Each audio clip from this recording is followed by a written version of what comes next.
Who is Mr. Vaeth? V-A-E-T-H. His title is the acting leader of the Office of Management and Budgeting. And he's the one who sent out a letter, or memo, that basically called for a temporary pause in government spending. By what authority did he do that? I don't know. I've been in Congress for a few years. I've never quite seen anyone with an acting before their name have this much authority and power, but he had a lot. He has taken to himself the decision-making that has affected families all over the United States, including in my state of Illinois. That little memo that he put out last night is particularly troublesome to me because if you read it, what he's saying is we don't want anybody who receives these federal funds who does not abide by the executive orders of this new president. The executive orders of the new president are 7 or 8 days old, they're brand new. And I can't tell you whether or not the recipients of federal funds all comply with these executive orders, which have been tumbling out of the White House on such topics as DEI and some of the other favorite political positions of President Trump. But he basically paused federal spending starting last night so that these recipients could answer the basic questions as to whether they're loyal to his point of view. He referred to those who didn't agree with him as Marxists, as in Karl Marx, Marxists. I'm thinking to myself, who is this guy? How does he have this much authority, and how is he able to say things like that that are so blatantly political? Well, the money that was turned off today was felt across America. This poorly conceptualized, poorly communicated policy has created mass confusion in my state and across the nation. And worse yet, it has endangered health, safety, and welfare of Americans across the country. The proposed freeze mandates that the government, quote, temporarily pause, unquote, the disbursement of key funds. Think about that for a minute when I start reading these programs. We're going to temporarily pause reimbursement to local units of government and charities, for example, while we decide whether they are living up to the standards of Donald Trump in terms of his political values. Here are some of the programs that were affected today. Head Start. I think everybody knows what Head Start is. If you've ever been there, it's one of the most enjoyable visits a politician can make. They put you in a room with little kids. I mean little kids, 3, 4, 5 years old. You get to read them books and play with them. I tell you, for a grandfather, it's a joy. It reminds you how much joy you have with your own kids and grandkids. But why are they important? For many families, Head Start is daycare. Head Start is pre-K.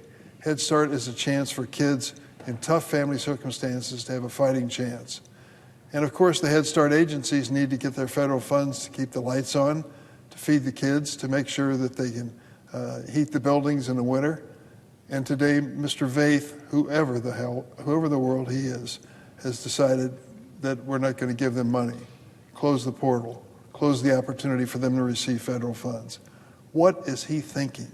If these kids can't come to these Head Start facilities, they not only miss the opportunity for education and socialization and a warm place to be, but they're missing an opportunity that makes a difference in their lives. The other one is violence against women. The groups are calling us in Illinois. They call me because the Senate Judiciary Committee, which I serve on, authored this bill years ago. A senator from Delaware at the time, Joe Biden, introduced this legislation. And what it boils down to is if you are a victim of domestic violence, there are grants available to provide safe and secure places for you to stay rather than to be put in these horrible, violent situations at home. So what are we going to do with Mr. Vaeth's idea to put this on temporary pause? Are we going to have a temporary pause on violence in homes? I wish we could. But to think that he makes that kind of decision is beyond me. Where does he get the authority to do this? And doesn't he have any conscience when it comes to the impact of these decisions? Natural disaster relief speaks for itself. You think of those poor folks in California trying to recover from their own wildfires. You think of the flooding and the hurricanes and all the other events that take place. There are people who need a helping hand. Mr. Vaith decides to put that on temporary pause. Veterans benefits speaks for itself. Men and women who served our country earn these benefits by risking their lives for America. And to put those benefits on temporary pause is a disgrace. Loans to small businesses. So many aspects of business rely on just a helping hand to get started. And if you think that loans to businesses are just for little businesses, keep in mind that in 2009, Elon Musk came to the Obama administration and asked for a loan so that his Tesla car company wouldn't go into bankruptcy. But there are a lot of smaller businesses just as desperate to get a helping hand.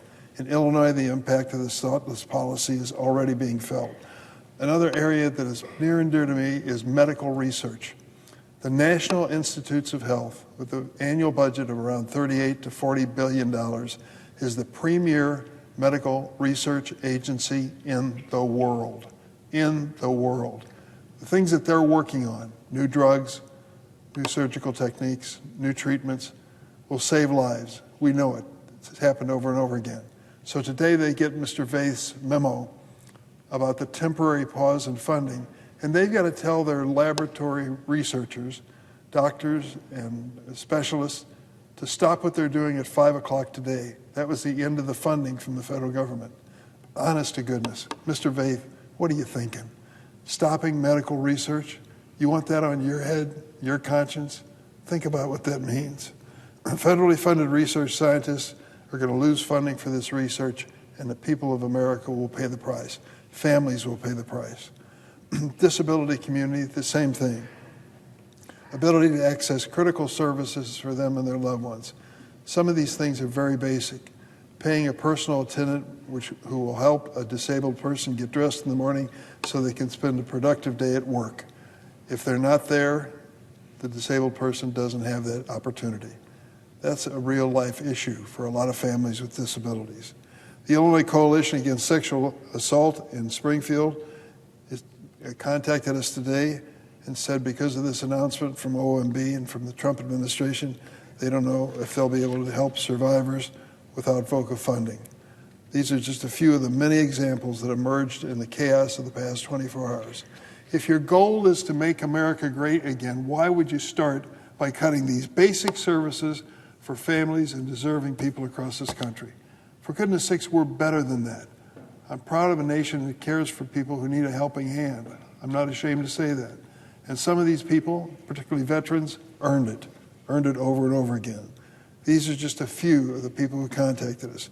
Although the Trump administration has claimed that individuals who receive direct assistance from the government will not be affected, Americans across the country have faced severe service disruptions with Medicaid and Head Start amidst the policy changes that Mr. Vaith, the acting head of the OMB, has imposed. Even the president's own press secretary, just a few minutes ago, was unable to even answer the questions about what was going on with this OMB directive. You know why? Because this move is nothing more than a power grab designed to target the most vulnerable people and disguise it as a way to, quote, analyze government spending. Analyze government spending? Tell that to the family that's waiting desperately for medical research. Tell them that we had to just suspend that for a little while so we could do a little analysis. I want to be clear. The president is blatantly violating the law by holding up these vital funds across America. The federal funds this administration is refusing to distribute have been collected by taxpayers and appropriated by Congress, and the money belongs to the American people. It's the law. Thankfully, a federal judge here in the District of Columbia has decided to temporarily block this freeze, this temporary pause, from going into effect until next Monday, February 3rd. But this measure is only delaying chaos and uncertainty if it's President Trump's determined effort to make sure that this happens. We will not stand idly by while the President plays fast and loose with our nation's laws and the American people's lives and livelihoods. We can have fiscal responsibility. We can have a budget we're proud of. But this kind of action, taken by a fellow last night somewhere in the bowels of a building here in Washington, is hurting people all across America. You can't help American families be great if you don't give them a fighting chance. We've got to stop this and stop it soon. I yield the floor.